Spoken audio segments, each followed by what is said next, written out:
Hello, I'm going to give you an overview of the interactive game called iCivics, which is a free website with lots of interactive games for students and teachers. But namely, I'm going to show you how you can use this tool in the United States history or United States social studies course.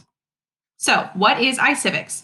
It is a hub for civics lessons for teachers, but also learning activities for students. And the aim of the website is to hopefully help students be inspired to be actively involved in civic engagement in their community, to vote, to know their rights, and understand the different parts of government and how they work. Specifically, it was created and founded by Sandra Day O'Connor, a former US Supreme Court Justice. It is a web based website, or you can use it on an iOS or Android app. And there's over 10 games for teaching different civics concepts for students from grades 7 all the way through 12. Anything from basic parts of how a bill becomes a law to evaluating resources as being fact or fiction and understanding bias that might be in our media and in our news sources.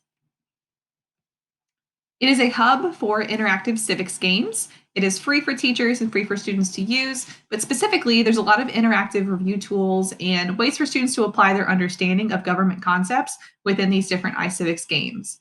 It's a web based resource, so you can just have an internet connection and access it, or if students are using devices, whether it's apps, whether it's iOS or Android, it's compatible on those different pieces as well. It was founded originally by former US Supreme Court Justice Sandra Day O'Connor.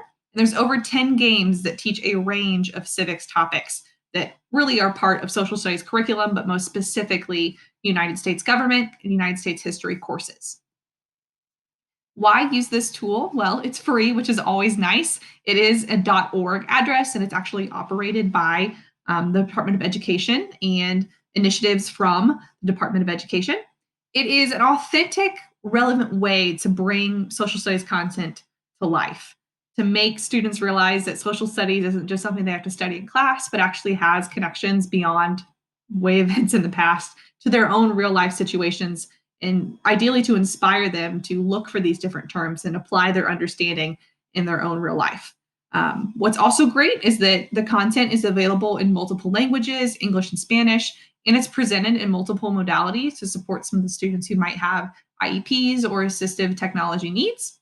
It also provides checks for understanding so that students get a sense of if they have an understanding of the topic or if they need to review things in depth. There's quiz-like features, situations where they have to apply their understanding of concepts, critically evaluate and analyze different resources, and they get instant feedback in the game from receiving points or having points taken away that help the student gauge their mastery of the subject.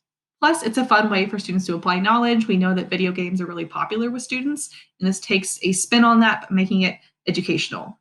And I will say that there are lots of educational games out there, but this one specifically is a really prime example of what is mentioned in our text, integrating educational technology in teaching by Robler and Hughes, because it does not just focus on the fun element. It brings in a lot of learning opportunities. It brings in glossaries. It ties it to relevant pieces in everyday student lives, that it's more than just a fun game that they can play. It really does require an understanding of the topics in order to progress in the game. The ways that teachers could use this, there's a lot of different ways. Teachers could use this to introduce a new topic in the United States history class. They could use it as a review tool, maybe before a test or exam. It could be part of a learning station as well. But more specifically, some of the other pieces that are helpful with this tool is that there's several relative advantages of utilizing this. Oftentimes in social studies and history classes, students cite that they're bored by the topic. It doesn't seem relevant to them. It seems that it's in the past, it's a bunch of old dead guys, and why are we studying it? I don't see how it connects. This specific tool in this website brings content to life.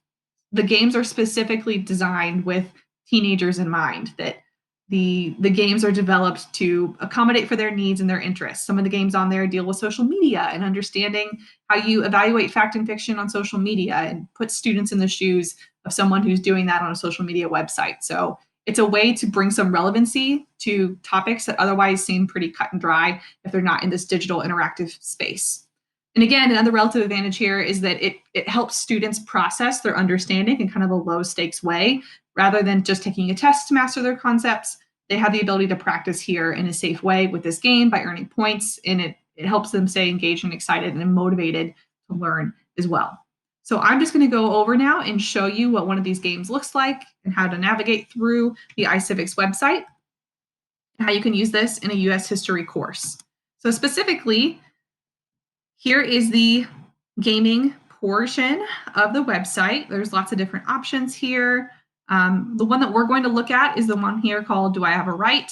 But here's some of the other ones that talk about social media, pretending like you are working for a law firm. There's lots of different options on here that could be relevant to what students want to do in the future.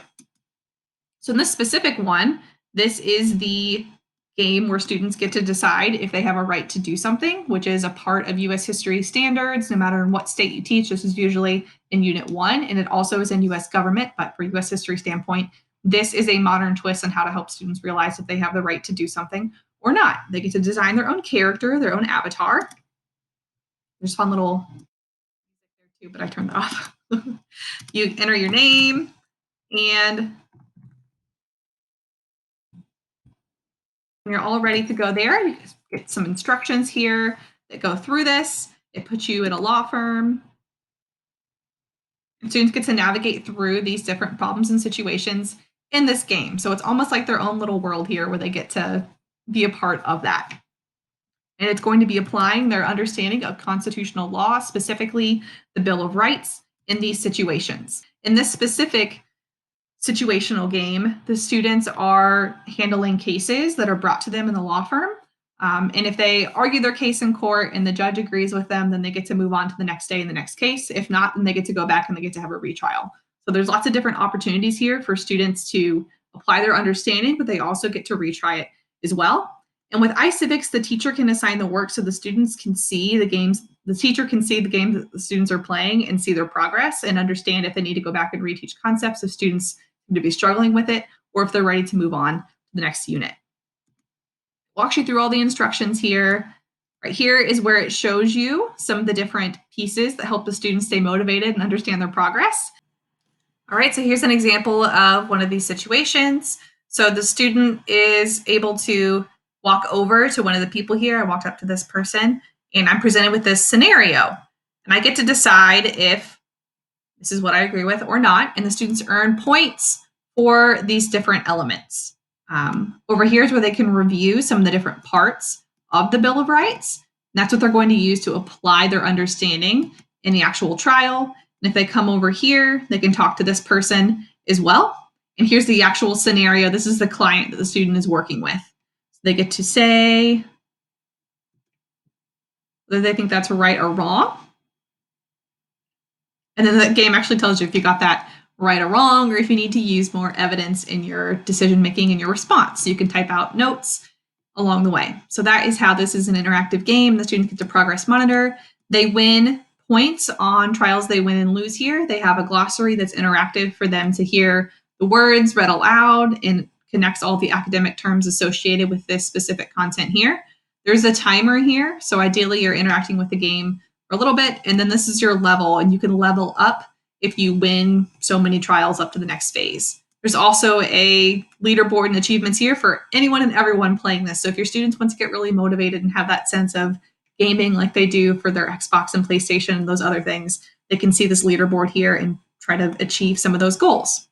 So this is iCivics. It's a great tool for US history, great for reviewing and applying understanding of concepts and making this content come to life in a semi-real world scenario here. And it's great for teachers to measure student understanding and progress along the way. I hope you enjoyed this and that you check out iCivics.